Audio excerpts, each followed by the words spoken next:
DPR sahkan revisi Undang-Undang TNI jadi undang-undang. Ahli kemiskinan ungkap MBG bisa tekan kemiskinan 5,8%. Polri ungkap penipuan kasus trading saham dan kripto.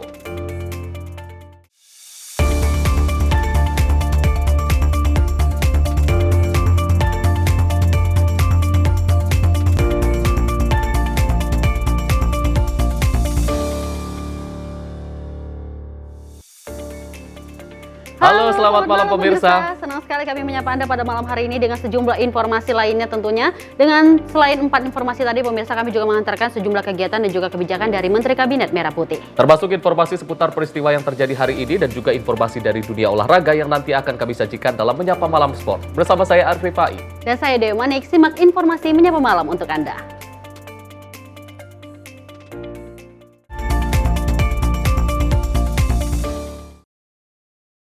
Dan pemirsa, kita awali informasi Menyapa Malam. Ketua Dewan Ekonomi Nasional Luhut Binsar Panjaitan mengungkapkan Presiden Prabowo Subianto akan bertemu dengan para investor usai indeks harga saham gabungan jebol atau anjlok nyaris 7% pada Selasa kemarin.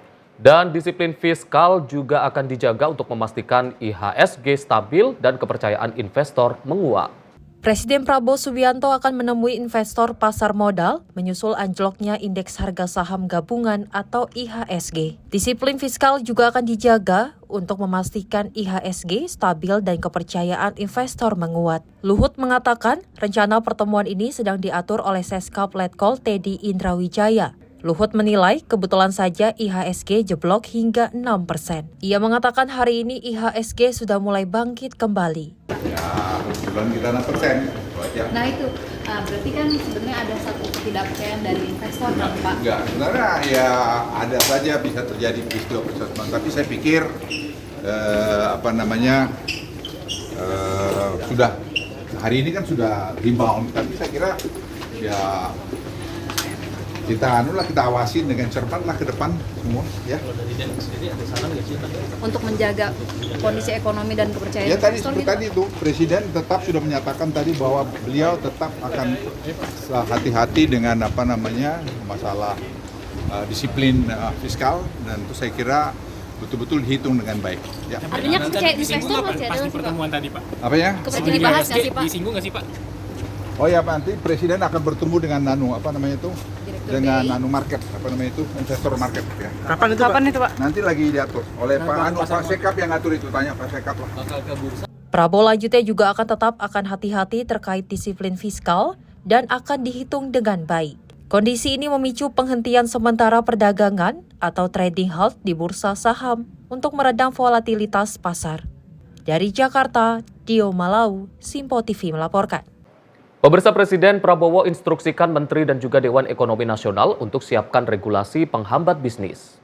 Dan juga Luhut menyebut pada tahun 1980-an deregulasi serupa sukses meningkatkan ekspor hingga 20%. Ketua Dewan Ekonomi Nasional Luhut Binsar Panjaitan mengatakan Presiden Prabowo Subianto meminta Kemenko Perekonomian dan juga DEN menyelesaikan deregulasi yang menghambat bisnis, termasuk di sektor industri, untuk masuk ke Indonesia.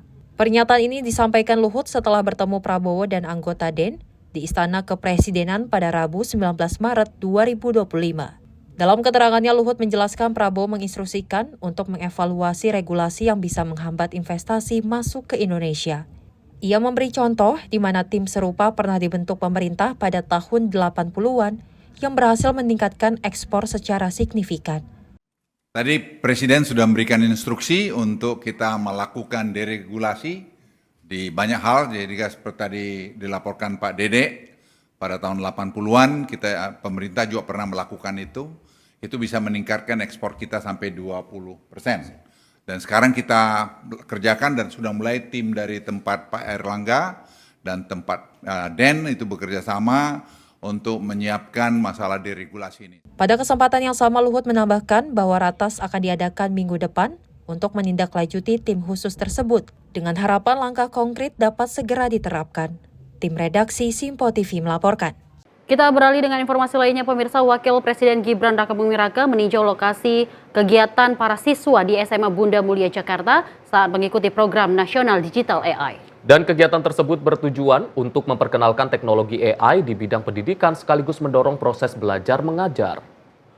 Wakil Presiden Gibran Rakabuming Raka menyampaikan bahwa teknologi kecerdasan buatan atau AI dapat membantu proses pembelajaran apabila dimanfaatkan dengan baik dan tepat. Menurutnya AI kini menjadi kebutuhan yang harus dikuasai di tengah digitalisasi, meskipun keberadaannya tetap membutuhkan kendali manusia. Jadi AI ini bisa meningkatkan kreativitas seperti ini, meningkatkan produktivitas, dan sekali lagi kita pengen ini bisa menunjang kegiatan sehari-hari, mempercepat proses belajar mengajar untuk Bapak Ibu guru juga, dan sekali lagi ini untuk mempermudah teman-teman semua ya. Jadi kalau AI ini toolsnya banyak ya Tom ya, jadi ada yang bisa membantu kita untuk bikin musik, macam-macam, untuk research, feedback, untuk brainstorming, macam-macam. Tapi kalian harus memanfaatkan ini untuk hal-hal yang baik ya. Oleh karenanya, Wapres pun menghimbau agar para siswa dan tenaga pendidik dapat cepat beradaptasi dengan teknologi ini, agar tidak tertinggal dengan perkembangan zaman yang terjadi. Dari Jakarta, tim Sinpo TV melaporkan. Pemirsa, Dewan Perwakilan Rakyat resmi mengesahkan revisi Undang-Undang Nomor 34 Tahun 2004 tentang TNI menjadi undang-undang. Dan juga pengesahan tersebut dilakukan melalui rapat paripurna DPR yang digelar di Kompleks Parlemen Senayan, Jakarta pada Kamis pagi. Revisi Undang-Undang Nomor 34 Tahun 2004 secara resmi disahkan menjadi undang-undang melalui rapat paripurna DPR di Kompleks Parlemen Senayan, Jakarta pada Kamis pagi. Komisi 1 DPR telah menyelesaikan rangkaian pembahasan RUU TNI yang dilakukan bersama Koalisi Masyarakat Sipil, Perwakilan Pemerintah, dan Panitia Kerja Komisi 1. Atas laporan yang diberikan, Ketua DPR Puan Maharani meminta persetujuan kepada seluruh anggota Dewan dalam sidang paripurna untuk RUU TNI disahkan menjadi undang-undang. Rapat paripurna ini dipimpin langsung oleh Ketua DPR Puan Maharani serta Wakil Ketua DPR lainnya, Dasko, Saan Mustofa, Adis Kadir. Tidak hanya itu saja, dihadiri pula Menteri Pertahanan Syafri Samsudin, Menteri Sekretaris Negara Prasetyo Hadi, dan Panglima TNI Agus Subianto. Pemerintah menegaskan bahwa perubahan Undang-Undang Nomor 34 Tahun 2004 tentang Tentara Nasional Indonesia tetap berlandaskan pada nilai dan prinsip demokrasi, supremasi sipil, hak asasi manusia, serta memenuhi ketentuan hukum nasional dan hukum internasional yang telah disahkan. Sekarang tibalah saatnya kami meminta persetujuan fraksi-fraksi terhadap rancangan undang-undang tentang perubahan atas Undang-Undang Nomor 34 Tahun 2004 tentang Tentara Nasional Indonesia. Apakah dapat disetujui untuk disahkan menjadi undang-undang? Terima kasih. Dari Jakarta, Fahrizal Davarizkiano, Sinpo TV melaporkan. Pimpinan DPR Dasko memastikan bahwa dui fungsi ABRI tidak akan terjadi kembali, khususnya dalam revisi Undang-Undang TNI. Dan selain itu, supremasi sipil tetap menjadi hal yang utama bagi DPR dalam pembahasan revisi undang-undang tersebut. DPR RI memastikan tidak ada dui fungsi TNI dalam pasal-pasal dalam revisi Undang-Undang TNI. Terkait terdapat sejumlah penolakan, pimpinan DPR Dasko mengatakan hal tersebut wajar terjadi dalam berdemokrasi. DPR dipastikan telah melakukan upaya maksimal dalam pembahasan revisi UU TNI, salah satunya dengan melibatkan masyarakat sipil. Selain itu, draft revisi undang-undang yang dapat diakses oleh masyarakat sangat mengedepankan supremasi sipil, serta dipastikan tidak mengembalikan dui fungsi ABRI. Ya, namanya juga dinamika politik dan demokrasi. Saya pikir sah-sah aja untuk yang masih belum menerima revisi Undang-Undang TNI ini. Tapi kami sudah melakukan upaya semaksimalnya, melakukan komunikasi-komunikasi yang intens dengan beberapa atau sebagian besar elemen masyarakat yang mempunyai kepentingan dengan revisi Undang-Undang TNI yang direvisi pada beberapa waktu yang lalu. Kami sudah berbicara dengan kelompok-kelompok mahasiswa, kelompok-kelompok NGO, termasuk koalisi masyarakat sipil yang kami undang berdialog dan memberikan masukan yang juga kami akomodir dan berarti bagi revisi Undang-Undang TNI pada hari ini. Ya, kami pada terakhir kali melakukan dialog dengan koalisi masyarakat sipil. Kami juga sudah sepakat sama-sama bahwa kita mengedepankan supremasi sipil dan juga supaya kemudian sama-sama meyakini bahwa dalam revisi Undang-Undang TNI ini tidak ada kembalinya duwe fungsi TNI dan beberapa pasal yang dibahas yang sudah juga kami sampaikan kepada masyarakat bahwa dalam pasal-pasal itu juga tidak terdapat adanya peran atau duwe fungsi. Dari Jakarta, Fahrizal Davariskiano, Sinpo TV melaporkan. Sementara itu, Pemirsa, Menteri Pertahanan Syafri Samsudin mengatakan tidak ada wajib militer dalam revisi Undang-Undang Nomor 34 Tahun 2004 tentang TNI yang sudah disahkan menjadi undang-undang. Ia juga menegaskan tidak adanya dua fungsi ABRI dalam revisi undang-undang tersebut. Menteri Pertahanan Syafri Samsudin mengungkapkan bahwa revisi Undang-Undang TNI tidak bertujuan untuk membangkitkan kembali dua fungsi ABRI seperti pada zaman Orde Baru. Syafri menegaskan bahwa sistem yang berlaku pada masa Orde Baru tidak akan lagi dipakai oleh pemerintah saat ini. Menurutnya, pemerintah saat ini berupaya membangun kekuatan TNI yang tetap berpegang teguh pada supremasi sipil. Interpretasi itu kadang-kadang tidak proporsional. Saya luruskan, nggak ada lagi wajib militer. Yang ada itu perwira itu kalau dia akademi militer atau dia sebagai perwira prajurit karier atau sebagai komponen cadangan. Ya. Jadi tidak ada wajib militer di Indonesia lagi. Ya. Tidak ada fungsi di Indonesia lagi. Jangankan jasad arwahnya pun udah nggak ada. Ya. Dari Jakarta, Fahrizal Davariskiano, Sinpo TV melaporkan. Pemirsa, Kementerian Kehutanan melalui Ditjen Gakum Kehutanan terus melakukan pelindungan kawasan hutan khususnya di Hulu dan Cisadane. Dan Ditjen Gakum Kehutanan menggelar operasi penertiban terhadap sejumlah usaha seperti di area tambang yang berada di lokasi kawasan hutan Taman Nasional Gunung Halimun Salak. Seperti di Huludas Cisadane, Kecamatan Pamijahan, Kabupaten Bogor, Ditjen Gakum Kehutanan memasang papan pengawasan di lokasi usaha area pertambang yang di dalam kawasan Taman Nasional Gunung Halimun Salak. Langkah ini merupakan respon pemerintah terhadap meningkatnya bencana hidrologi akibat alih fungsi lahan di Huludas. Sebelumnya, Satgas Penyelamatan Kawasan Hutan juga melakukan operasi penertiban beberapa waktu lalu di Puncak Sentul dan TNGHS. Sebanyak 37 properti termasuk villa, resort, dan camping ground telah ditertibkan. Sebagai tindak lanjut, pemerintah akan memanggil pemilik dan pelaku usaha untuk memastikan proses hukum berjalan sesuai ketentuan. Direktur Pencegahan dan Penanganan Pengaduan Kehutanan sekaligus Wakil Ketua Satgas PKHedas, Yazid Nurhuda menyatakan bahwa langkah hukum yang diambil meliputi sanksi perdata, pidana, dan administratif dengan pendekatan restoratif justice.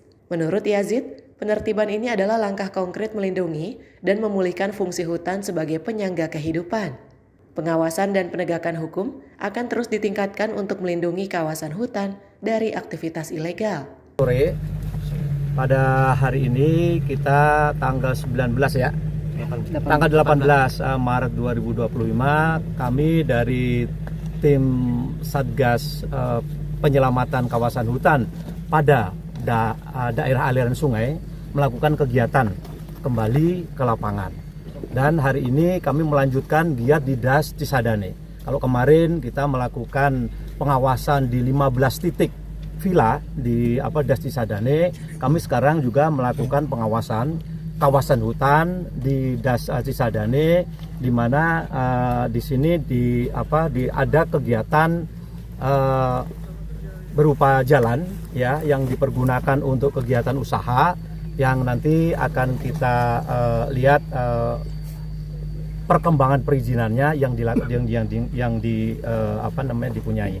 Dengan operasi ini, diharapkan kawasan hutan di Huludas Cisadane dapat kembali berfungsi optimal dalam menjaga tata air dan keseimbangan ekosistem, sehingga mengurangi risiko bencana di masa mendatang. Dari Kabupaten Bogor, tim kontributor Sinpo TV melaporkan. Pemirsa, Kapolri pastikan siapkan fasilitas dan personel di Mudik 2025. Selengkapnya usai jeda, tetap di Menyapa Malam, Sinpo TV.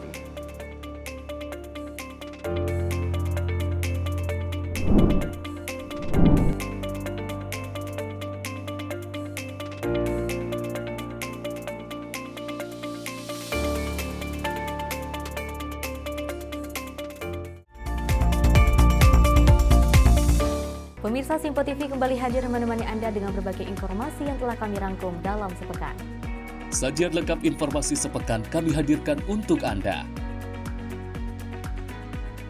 Badan Legislasi DPR menemui masa unjuk rasa di depan gedung DPR RI Senayan, Jakarta. Menemani akhir pekan Anda bersama keluarga dengan rangkuman berita menyeluruh dalam Sinpo Sepekan setiap minggu pukul 6 pagi hanya di Sinpo TV. Halo, selamat malam pemirsa. Senang sekali rasanya kami mengisi ruang informasi Anda. Akhiri aktivitas Anda dengan rangkuman perkembangan peristiwa yang terjadi sepanjang hari. Sebelumnya kita saksikan ada sekitar 3.000 tamu undangan, sementara di Ibu Kota Nusantara ini ada sekitar 2.000 tamu undangan. Rangkaian informasi nasional dan mancanegara dirangkum sebagai penutup hari dalam Menyapa Malam. Setiap Senin hingga Jumat pukul 8 malam, hanya di Sinpo TV. Halo, selamat pagi pemirsa Sinpo TV. Selamat pagi Andi. Selamat pagi, Fes. Beragam informasi terbaru hadir menemani Anda sebelum memulai hari. Itu memang dari Menteri Perhubungan juga mendukung, Betul. dari Menteri Keuangan juga mendukung, dan kita sebagai masyarakat pun juga Harus mendukung. Mengangkat isu yang tengah menjadi pembicaraan paling hangat. Semarakan pagi Anda bersama Menyapa Pagi. Setiap Senin hingga Jumat pukul 6 pagi. Hanya di Sinpo TV. Halo pemirsa, kami kembali hadir dengan sejumlah informasi yang kami himpun dari berbagai penjuru dunia. Rangkaian informasi yang membuat akhir pekan Anda begitu bermakna. Sebuah kelompok di Afrika Selatan memberikan layanan pertunjukan film dengan tenaga surya. Berita yang menjadi sorotan media dari dalam dan luar negeri. Kami hadirkan untuk menemani pekan Anda dalam Sinpo Dunia Sepekan, Sabtu dan Minggu pukul 9 pagi. Hanya di Sinpo TV. Kami hadir dengan rangkaian informasi dari berbagai penjuru dunia. Topik dan isu yang tengah menjadi sorotan mancanegara dikemas dengan lengkap untuk Anda.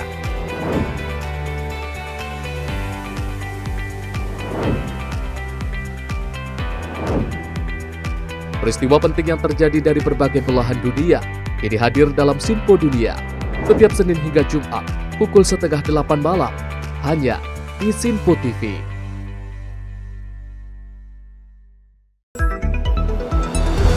Jadilah yang pertama mengetahui perkembangan terkini seputar informasi dari lembaga parlemen. Punya data nasional, tidak ada satupun backup berarti kan? Tiba-tiba ada putusan yang nggak masuk akal dan seperti ini gitu loh. Kita biarkan rekomendasi kepada KPK, periksa! Kami hadirkan informasi paling akurat untuk mengawal setiap informasi dalam rapat komisi dan paripurna. Tentunya bersama saya Andi Rezaldi yang telah kami rangkum dalam program Sinpo Parlemen. Saya Arif Tufan. Saksikan Sinpo Parlemen setiap Sabtu pukul 6 pagi hanya di Sinpo TV.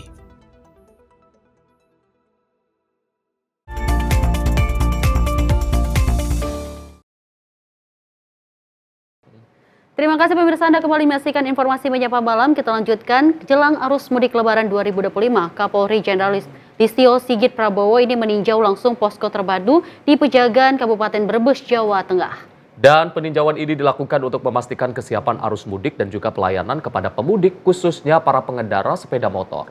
Untuk menunjang kenyamanan pemudik, khususnya pengendara roda 2 atau sepeda motor, posko terpadu di jalur arteri Nasmoko telah disiapkan. Sejumlah fasilitas istirahat bagi pemudik yang telah menempuh perjalanan panjang juga telah disediakan.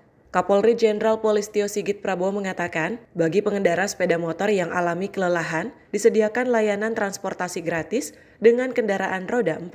Sementara untuk kendaraan sepeda motor, akan diangkut menggunakan protot khusus yang telah dipersiapkan. Hari ini adalah kegiatan kita untuk melaksanakan kesiapan dari rangkaian operasi ketupat yang secara resmi akan kita laksanakan besok, kegiatan pembukaan operasi ketupat yang akan kita laksanakan di Jawa Timur. Namun demikian, hari ini kita sengaja datang di 2 titik. Yang pertama di jalur arteri di Nasmoko ya, yang akan digunakan untuk kegiatan alir and ride, yaitu memberikan pelayanan kepada masyarakat, khususnya pengguna kendaraan bermotor yang mungkin dari Jabodetabek sudah melakukan perjalanan kurang lebih 5-6 jam atau lebih, dan di situ disiapkan tempat istirahat sekaligus bagi masyarakat yang mungkin sudah terlalu lelah dan kemudian akan berpindah menggunakan kendaraan roda 4, maka sudah disiapkan beberapa unit kendaraan roda 4 sehingga masyarakat pengendara roda 2 bisa berpindah ke kendaraan roda 4 dan gratis, dan nanti motornya juga diangkut dengan truk yang sudah. Operasi Ketupat 2025 secara resmi telah diluncurkan dengan melibatkan ribuan personil gabungan dari Polri, TNI, dan berbagai instansi terkait. Fokus utama operasi ini adalah menjamin keamanan, keselamatan, dan kelancaran arus mudik serta arus balik, sehingga masyarakat dapat melaksanakan tradisi mudik dengan aman dan nyaman. Kapolri juga mengimbau para pemudik untuk memanfaatkan posko-posko yang telah disediakan, beristirahat jika merasa lelah, dan mematuhi aturan lalu lintas demi menjaga keselamatan bersama. Dari Brebes, Jawa Tengah, tim Sinpo TV melaporkan. Pemirsa, dalam rangka mendukung kesiapan dan juga keandalan pasokan energi selama Ramadan dan Idul Fitri 1446 Hijriah, PT Pertamina Patraniaga memastikan stok layanan energi aman tercukupi. Dan juga hal tersebut disampaikan oleh PT Dirut Pertamina Patraniaga Mars Ega Legowo dalam konferensi pers yang digelar di Kementerian BUMN Jakarta pada Kamis 20 Maret. Untuk menjamin ketersediaan energi selama arus mudik dan balik lebaran, PT Dirut Pertamina Patraniaga Mars Ega Legowo menyampaikan bahwa Pertamina telah menyiapkan sebanyak 7.746 SPBU yang ada di seluruh wilayah Indonesia. Ega menyebut dari jumlah tersebut sebanyak 1.832 SPBU akan beroperasi selama 24 jam dengan 4.924 petarshop yang juga siap melayani kebutuhan masyarakat. Adapun guna memastikan distribusi BBM lancar, Ega menyampaikan bahwa Pertamina juga menyiapkan 211 unit mobil tangki cadangan untuk suplai BBM dan 5.801 agen gas LPG yang disebar di berbagai titik strategis. Untuk sektor transportasi darat itu kita ada 7.746 SPBU. Kita siagakan 1.832 SPBU beroperasi 24 jam. Ada 4.924 pertashop, dan juga kita siapkan ada 200 motoris sepeda motor untuk mendukung layanan kedaruratan masyarakat apabila masyarakat mengalami kendala pasokan ataupun kemacetan dan lain-lain. Kita akan jemput bola dengan menelpon ke call center 135. Masyarakat bisa menyampaikan posisinya di mana. Nanti kami dari call center akan mengarahkan motoris terdekat di mana. Layanannya kita antar di lokasi konsumen. Selain itu juga kita menyiapkan 211 mobil tangki yang kita siagakan di dekat-dekat wilayah kantong yang rawan kemacetan, sehingga pasokan ke SPBU bisa kita potong kompas. Tidak langsung dari terminal, tapi kita sudah mendahului. Sehingga apabila ada kedaruratan yang mendesak, stok di SPBU bisa segera diisikan. Tak hanya itu, berbagai program layanan dari Pertamina juga digelar, termasuk pembukaan posko Serambi Pertamina di berbagai rest area. Dari Jakarta, Jihan Nabila, Azizul Aldi, Sinpo TV melaporkan. Kita lanjutkan informasi. Menteri Perhubungan melakukan pengarahan terhadap seluruh unit pelaksana tugas yang dilanjutkan peninjauan pelabuhan dan armada kapal Pelni yang bersandar di Pelabuhan Makassar, Sulawesi Selatan pada Rabu 19 Maret 2025. Menteri Perhubungan Dudi Purwagandi ini menilai fasilitas yang disediakan Pelabuhan Makassar sudah optimal dalam menghadapi puncak arus mudik Lebaran Idul Fitri 1446 Hijriah yang diprediksi pada tanggal 28 Maret hingga 30 Maret 2025. Menteri Perhubungan Dudi Purwagandi melakukan kunjungan kerja ke Makassar, Sulawesi Selatan terkait kesiapan menghadapi arus mudik Lebaran. Menhub juga melakukan pengarahan terhadap seluruh unit pelaksana tugas, dilanjutkan peninjauan pelabuhan dan armada kapal Pelni yang bersandar di Pelabuhan Makassar, Sulawesi Selatan pada Rabu kemarin. Selain berdialog dengan penumpang kapal Pelni, Menhub juga meninjau di anjungan kapal dan menanyakan sejumlah alat dan dokumen kepada nahkoda kapal KM Lambelu. Menurut Dudi, fasilitas terminal penumpang di Pelabuhan Makassar sudah baik menyamai pelabuhan besar di Indonesia, seperti Pelabuhan Tanjung Perak dan Tanjung Merak.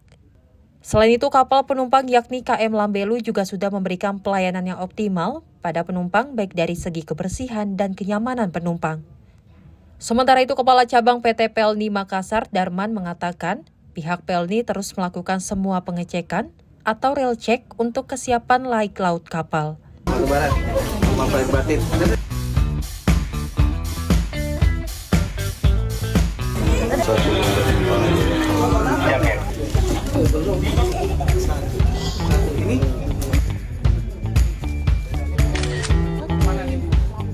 Lebaran juga Pak? Iya. Lebaran di Balikpapan. Oh, masih sepi aja dia. Iya, ini Pak. Lebaran juga di sana? Sehat-sehat Pak ya? Hati-hati di jalan. Selamat Lebaran. Mau kemana? Balikpapan juga? Mau ke Berau Pak. Bertua? Oh, oke. Menghadapi arus mudik Lebaran Idul Fitri 1446 Hijriah, PT Pelni menyiapkan 25 unit kapal dan 30 unit kapal perintis yang melayani penumpang secara nasional. Adapun di wilayah Pelni cabang Makassar yang merupakan rute gemuk saat mudik Lebaran untuk wilayah Kalimantan berada di Pelabuhan Balikpapan, Kalimantan Timur. Sedangkan rute gemuk untuk wilayah Sulawesi berada di Pelabuhan Bau-Bau, Sulawesi Tenggara. Tim redaksi Simpo TV melaporkan. Pemirsa, Wakil Menteri Pariwisata Republik Indonesia Niluh Puspa meninjau persiapan libur Lebaran 2025 di Taman Mini Indonesia Indah pada Selasa 18 Maret 2025. Dan juga Wamenpar memastikan aspek keamanan, kenyamanan, dan kebersihan lingkungan di Court Management dalam antisipasi lonjakan wisatawan di Taman Mini Indonesia Indah. Taman Mini Indonesia Indah jadi salah satu destinasi favorit warga bukan hanya dari Jakarta, melainkan juga dari luar Jakarta. Oleh karenanya, Wakil Menteri Pariwisata Republik Indonesia, Niluh Puspa, meninjau langsung persiapan libur Lebaran 2025 di Taman Mini Indonesia Indah pada Selasa 18 Maret 2025. Dalam kesempatan itu, Wamenpar mengapresiasi serta memastikan aspek keamanan, kenyamanan, dan kebersihan lingkungan dan crowd management dalam antisipasi lonjakan wisata di TMII. Kami percaya target dari 1,08 miliar pergerakan wisatawan Nusantara selama 2025 bisa tercapai dengan kreativitas dari masing-masing daya tarik wisata untuk menghadirkan atraksi-atraksi. Jadi kami datang di sini dari Kementerian Pariwisata untuk memastikan seperti apa kesiapan dari TMI ini untuk menghadapi atau menerima wisatawan yang akan menikmati libur lebarannya. Kementerian Pariwisata juga telah mengimbau seluruh pelaku usaha pariwisata untuk tetap menciptakan momen libur Lebaran yang aman, tenang, dan menyenangkan. Dari Jakarta, tim redaksi Simpo TV melaporkan. Kita beralih dengan informasi lainnya, pemirsa. Kasus penembakan yang menewaskan Kapolsek dan 2 anggota kepolisian masih terus dilakukan oleh Polda Lampung. Dan Kapolda Lampung Irjen Pol Helmi Santika mengatakan ada kemungkinan pelaku yang terlibat dalam insiden tersebut berjumlah lebih dari 2 orang. Tim Joint Investigasi yang terdiri dari TNI Polri mendalami peristiwa penembakan 3 anggota Polri hingga tewas. Dari keterangan saksi, oknum TNI menembak 3 mati anggota Polri. Kapolda Lampung Irjen Pol Helmi Santika juga mengungkapkan ada kemungkinan keterlibatan pelaku lain dalam kasus-kasus penembakan 3 anggota polisi oleh oknum TNI di Lampung. Dugaan tersebut dilihat berdasarkan hasil penyelidikan Polda Lampung yang menemukan sejumlah kendaraan roda 2 dan roda 4 yang berada di lokasi kejadian. Dari olah TKP, ditemukan selongsong peluru di 2 tempat yang mengelompok atau terpisah dengan berjumlah 13 selongsong. Kemungkinan selain oknum atau pelaku lain yang ada di sana. Saya jawab bisa iya, bisa tidak. Jadi karena ini masih berjalan. Ya, masih berjalan. Kalau dilihat dari di TKP ditemukan sejumlah kendaraan roda 2, roda 4, ya, sehingga bisa tidak menutup kemungkinan bahwa orang-orang di sana itu banyak. Apakah mungkin pelakunya 2 atau 3 atau 4 atau 5? Bisa, semua tergantung sejauh mana informasi yang kita miliki untuk bisa membuktikan tentang keberadaan atau pelaku-pelaku lain, mungkin seperti itu. Terjawab nomor 1. Hingga kini jumlah pelaku dalam kasus penembakan 3 anggota kepolisian itu masih dalam proses penyelidikan lebih lanjut. Dari Jakarta, tim redaksi Sinpo TV melaporkan. Pemirsa, Kementerian Pemberdayaan Perempuan dan Perlindungan Anak memastikan 105 WNI perempuan yang menjadi korban eksploitasi penipuan daring di Myawaddi, Myanmar dipastikan mendapat penanganan khusus dan juga perlindungan. Dan juga Menteri PPPA Arifah Fauzi pun juga turut mengimbau masyarakat khususnya bagi wanita agar tidak tergiur dengan penawaran kerja di luar negeri yang tidak jelas. Menteri Pemberdayaan dan Perlindungan Anak Arifah Fauzi bersama beberapa Menteri Kabinet Merah Putih menyambut kepulangan ratusan PMI terduga korban TPPO dari Myanmar yang akhirnya kembali ke tanah air. Di antara PMI tersebut terdapat 105 perempuan, bahkan 3 di antaranya tengah mengandung. Menurutnya ini merupakan perjalanan yang penuh perjuangan dan sebuah awal untuk bangkit kembali. Arifah turut mengucap terima kasih kepada semua pihak yang telah berjuang memastikan para PMI terduga korban TPPO dari Myanmar selamat.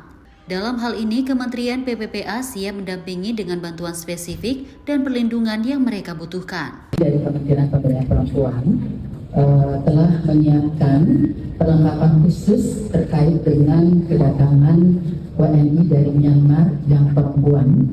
Kami sudah menyiapkan perlengkapan khusus dan juga melakukan pendampingan baik pengecekan kesehatan dan juga pengecekan secara psikologis agar tidak kembali ke daerahnya masing-masing sudah dalam kondisi yang lebih baik. Menteri PPPA mengimbau kepada masyarakat, khususnya kelompok perempuan dan anak, agar tidak tergiur dengan penawaran perekrutan kerja di luar negeri dengan iming-iming upah yang tinggi. Dari Jakarta, tim redaksi Sinpo TV melaporkan. Pemirsa, anggota DEN Arif Ansori Yusuf memaparkan hasil kajian mendalam terkait dampak positif program MBG. Dan Arif menyampaikan program MBG berpotensi menekan kemiskinan hingga 5,8% hingga menciptakan 1,9 juta lapangan kerja baru. Ekonom dan Guru Besar Fakultas Ekonomi dan Bisnis UNPAD, Profesor Arif Ansori Yusuf, yang juga anggota Dewan Ekonomi Nasional, mengungkapkan bahwa program makan bergizi gratis yang diprakarsai Presiden Prabowo Subianto dapat menurunkan tingkat kemiskinan hingga 5,8%. Pernyataan ini disampaikan setelah pertemuan dengan Prabowo dan Ketua DEN Luhut Binsar Panjaitan di Istana Kepresidenan pada Rabu 19 Maret 2025. Ia menjelaskan dengan memberi contoh sebuah keluarga dengan 3 anak dapat menerima 600.000 per bulan dari MBG, ditambahkan sekitar 200.000 dari program Keluarga Harapan dan sekitar 200.000 dari bantuan pangan non-tunai. Bapak, tapi poinnya adalah karena ini sangat progresif, maka kita harus pastikan roll out-nya berjalan dengan baik. Gitu. Salah satu yang kita usulkan, salah 3, itu adalah kita segera melakukan business process review, lalu audit rutin oleh BPKP. Itu pertama. Yang kedua, memberikan ruang untuk peran serta masyarakat agar bisa melakukan monitoring, karena sense of belonging-nya tinggi. Lalu yang terakhir, jangan sampai ada kebocoran-kebocoran terkait bahan-bahan yang kalau tidak perlu diimport, nggak usah diimport. Nah, ini akan membuat rantai pasoknya betul-betul terjaga, sehingga impact-nya betul-betul seperti yang diharapkan. Program MBG yang sangat progresif ini perlu dipastikan berjalan lancar dengan segera melakukan tinjauan proses bisnis, diikuti audit rutin oleh BPKP, serta memberi ruang bagi partisipasi masyarakat untuk melakukan pemantauan, sekaligus memperkuat pengawasan terkait bahan-bahan yang harusnya tidak perlu diimpor. Tim redaksi Sinpo TV melaporkan. Pemirsa, jangan kemana-mana, usai jeda kami akan menghadirkan sejumlah informasi lainnya, salah satunya Polri ungkap penipuan kasus trading saham dan kripto. Tetaplah bersama kami di Sinpo TV.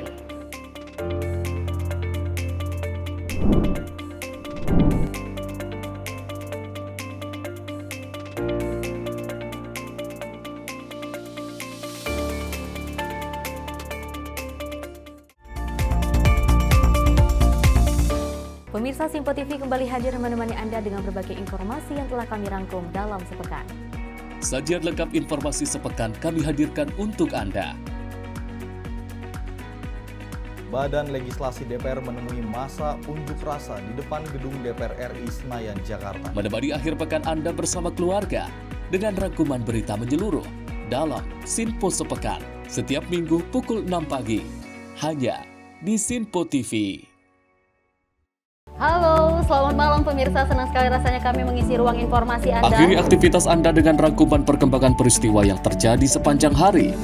Sebelumnya kita saksikan ada sekitar 3.000 tamu undangan, sementara di Ibu Kota Nusantara ini ada sekitar 2.000 tamu undangan. Rangkaian informasi nasional dan mancanegara dirangkum sebagai penutup hari dalam Menyapa Malam. Setiap Senin hingga Jumat pukul 8 malam, hanya di Sinpo TV. Halo, selamat pagi pemirsa Simpo TV. Selamat pagi Andi. Selamat pagi, Fes. Beragam informasi terbaru hadir menemani Anda sebelum memulai hari. Itu memang dari Menteri Perhubungan juga mendukung, Betul. dari Menteri Keuangan juga mendukung, dan kita sebagai masyarakat pun juga harus mendukung. Mengangkat isu yang tengah menjadi pembicaraan paling hangat. Semarakan pagi Anda bersama Menyapa Pagi. Setiap Senin hingga Jumat pukul 6 pagi hanya di Sinpo TV. Halo pemirsa, kami kembali hadir dengan sejumlah informasi yang kami himpun dari berbagai penjuru dunia. Rangkaian informasi yang membuat akhir pekan Anda begitu bermakna. Sebuah kelompok di Afrika Selatan memberikan layanan pertunjukan film dengan tenaga surya. Berita yang menjadi sorotan media dari dalam dan luar negeri. Kami hadirkan untuk menemani pekan Anda dalam Sinpo Dunia Sepekan, Sabtu dan Minggu pukul 9 pagi. Hanya di Sinpo TV. Kami hadir dengan rangkaian informasi dari berbagai penjuru dunia. Topik dan isu yang tengah menjadi sorotan mancanegara dikemas dengan lengkap untuk Anda.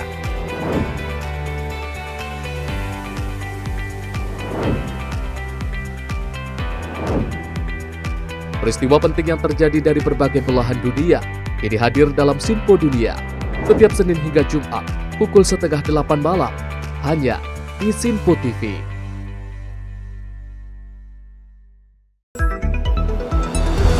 Jadilah yang pertama mengetahui perkembangan terkini seputar informasi dari lembaga parlemen. Punya data nasional, tidak ada satupun backup berarti kan? Tiba-tiba ada putusan yang nggak masuk akal dan seperti ini gitu loh. Kita biarkan rekomendasi kepada KPK, periksa! Kami hadirkan informasi paling akurat untuk mengawal setiap informasi dalam rapat komisi dan paripurna. Tentunya bersama saya Andi Rezaldi yang telah kami rangkum dalam program Sinpo Parlemen. Saya Arif Rufani. Saksikan Sinpo Parlemen setiap Sabtu pukul 6 pagi hanya di Sinpo TV.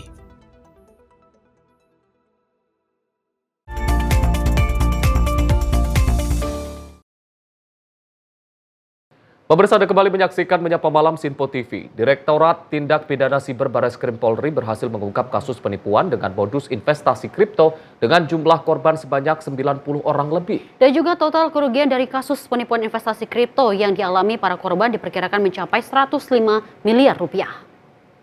DTP Siber Barreskrim Polri mengungkap kasus penipuan investasi kripto dengan modus trading saham dan mata uang kripto yang telah menangkap 3 orang tersangka. Dirsiber Barreskrim Polri Brigjen Pol Himawan Bayu Aji mengatakan pihaknya saat ini jumlah korban telah mencapai 90 orang dengan total kerugian diperkirakan mencapai 105 miliar rupiah. Himawan mengungkap penipuan ini dimulai dari iklan di Facebook pada September 2024. Korban diajak bergabung ke dalam grup WhatsApp, diperkenalkan pada seseorang yang mengaku sebagai Profesor AS yang memberikan pelajaran trading tiap malam. Himawan menyebut melalui platform seperti JYPRX, SJIPC, dan LAADXS, korban dijanjikan oleh para pelaku dengan mendapat keuntungan antara 30% hingga 200%. Namun setelah melakukan investasi di platform tersebut, para korban tidak dapat menarik dana mereka. Polisi telah memblokir dan menyita uang sebesar 1,53 miliar dari 67 rekening bank yang digunakan para pelaku. Sampai dengan saat ini, jumlah korban mencapai 90 orang dan diperkirakan akan terus bertambah. Adapun jumlah total kerugian dari 90 orang tersebut mencapai 105 miliar rupiah. Berdasarkan sebaran korban, Jumlah terbanyak terdapat di beberapa wilayah antara lain Jakarta, Surabaya, Medan, dan Makassar. Disampaikan kepada rekan-rekan media, kronologis singkat kasus online scam dengan modus trading saham dan mata uang kripto sebagai berikut. Diawali pada bulan September tahun 2024, para korban melihat iklan di Facebook tentang trading saham dan mata uang kripto. Para korban membuka iklan tersebut dan kemudian diarahkan ke nomor WhatsApp mengaku sebagai Profesor AS yang akan mengajarkan cara menjalankan trading saham dan mata uang kripto. Selanjutnya, korban diarahkan bergabung ke dalam grup WhatsApp yang di dalamnya terdapat nomor WhatsApp yang mengaku sebagai mentor dan sekretaris dari bisnis trading saham dan mata uang kripto dengan nama platform JYPRX, SYIPC, dan LEEDXS. Selanjutnya, untuk mempelajari bisnis trading saham dan mata uang kripto tersebut, korban diarahkan untuk mengikuti pelajaran tiap malam yang diberikan oleh orang yang mengaku sebagai Profesor AS, di mana orang tersebut mengerti tentang mencari keuntungan dan trading saham dan mata uang kripto. Korban dijanjikan akan mendapatkan keuntungan atau bonus sebesar 30% sampai dengan 200% setelah bergabung dalam bisnis trading saham dan mata uang kripto tersebut. Brigjen Pol Himawan menambahkan bahwa saat ini pihaknya masih melakukan pengembangan terhadap kemungkinan tersangka lain. Polisi juga telah berkoordinasi dengan Interpol untuk menerbitkan red notice terhadap pelaku warga negara asing yang diduga terlibat dalam jaringan ini. Polri mengimbau masyarakat untuk selalu berhati-hati terhadap penawaran investasi dengan keuntungan besar yang tidak masuk akal. Dari Jakarta, Jihan Nabila Azizul Aldi, Sinpo TV melaporkan. Pemirsa, sebuah ban berukuran besar tiba-tiba terlepas dari truk trailer yang melaju di Jalan Raya Cilincing pada Rabu 19 Maret 2025. Ban tersebut menghantam sebuah angkot yang sedang berhenti di tepi jalan. Ban berukuran besar yang diduga milik truk trailer tiba-tiba terlepas saat kendaraan melaju, kemudian menghantam sebuah angkot yang tengah berhenti di tepi jalan. Akibatnya, badan kiri angkot mengalami kerusakan cukup parah. Beruntung tidak ada korban luka dalam insiden tersebut, namun sopir angkot dan penumpang sempat panik melihat benda besar itu meluncur ke arah mereka. Truk trailer yang bannya terlepas diduga tidak menyadari insiden tersebut dan langsung melanjutkan perjalanan dan meninggalkan bannya yang menggelinding di jalan. Hingga saat ini, belum ada informasi lebih lanjut mengenai identitas truk yang terlibat. Dari Cilincing, Adelia, Sinpo TV melaporkan. Kita beralih ke informasi lain, pemirsa. Kebakaran hebat melanda sebuah warteg di Jalan Raya Serpong, kilometer 7, Kelurahan Pakulonan, Serpong Utara, Kota Tangerang Selatan, pada Rabu 19 Maret 2025 tengah malam. Seorang bocah berusia 8 tahun tewas terpanggang saat tertidur di lantai 2 bangunan yang terbakar. Kepala Dinas Pemadam Kebakaran dan Penyelamatan Kota Tangsel, Ahmad Dohiri, mengatakan kebakaran pertama kali diketahui oleh seorang warga bernama Budi Rahman. Ia mencium bau asap dari dalam warteg dan melihat api sudah membesar di lantai 2. Budi Rahman langsung berupaya menolong 3 korban yang melompat dari lantai 2, yaitu pasangan suami istri, Napri Lihin dan Sutriani, serta anak mereka Salsabila. Ketiganya berhasil selamat meski mengalami luka-luka. Saat para korban menyebut masih ada seorang anak kecil yang terjebak di dalam, Budi Rahman mencoba mendobrak pintu kamar. Namun kobaran api sudah terlalu besar sehingga nyawa anak tersebut tidak bisa diselamatkan.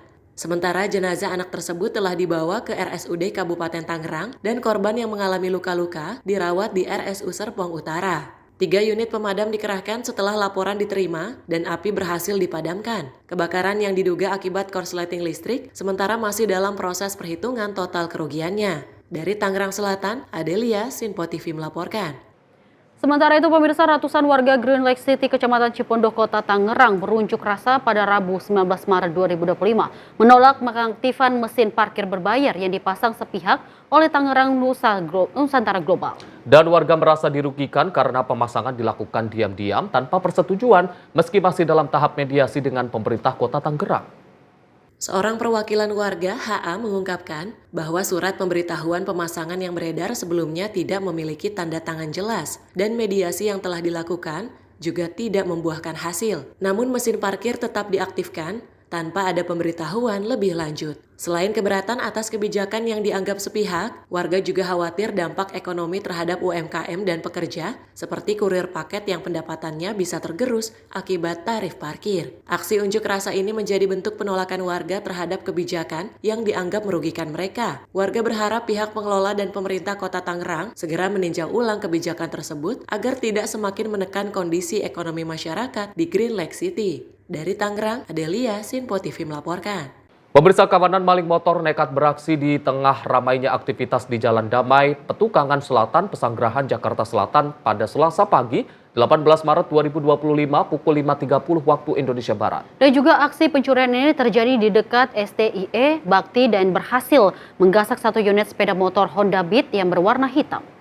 Pemilik motor menjelaskan bahwa saat itu kendaraannya sedang dipinjam oleh adiknya untuk pergi ke sekolah. Namun karena aturan sekolah tidak memperbolehkan siswa membawa motor, adiknya akhirnya menitipkan kendaraan tersebut di sebuah ruko konveksi milik kerabat. Motor sudah dalam keadaan terkunci dan lubang kuncinya juga telah ditutup. Tak lama setelah motor terparkir, dua orang pelaku yang berboncengan dengan sepeda motor berwarna merah datang ke lokasi. Mereka sempat mondar-mandir memantau situasi sebelum akhirnya kembali dan langsung membobol kendaraan korban. Di dalam ruko konveksi sebenarnya terdapat banyak orang, tetapi karena suasana cukup berisik, aksi pencurian itu tidak terdengar oleh siapapun. Kejadian ini pun baru diketahui ketika adik korban hendak pulang dan mendapati motornya sudah tidak ada di tempatnya. Hingga saat ini kasus pencurian tersebut masih dalam penyelidikan lebih lanjut. Dari Jakarta, Adelia Saptiarina, Sinpo TV melaporkan. Sementara itu pemirsa, pekerja petugas pemadam kebakaran tidak hanya memadamkan kebakaran saja. Di Depok, petugas pemadam kebakaran ini membantu warga yang airports-nya tercebur ke dalam saluran air. Sebanyak 3 orang dikerahkan untuk membantu mengambil airports tersebut.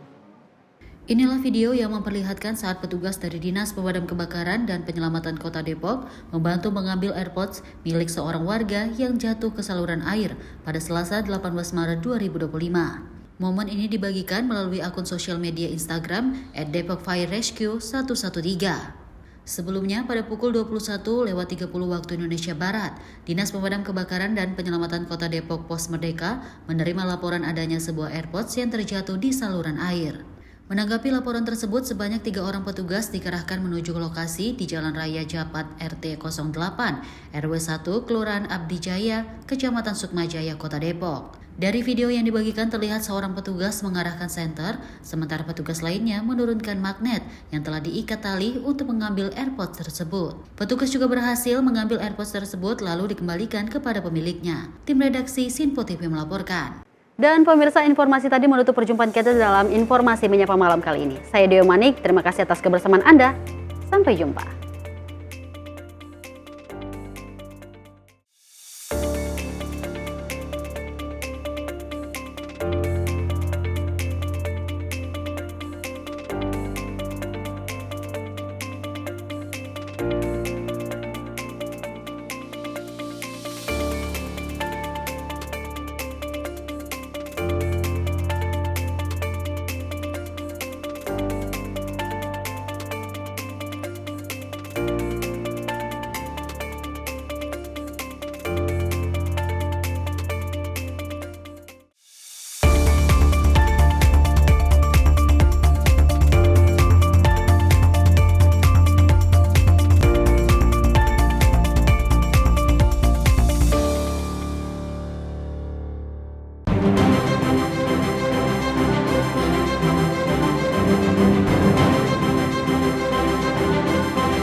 Sinpo TV, News, Sport, Entertainment.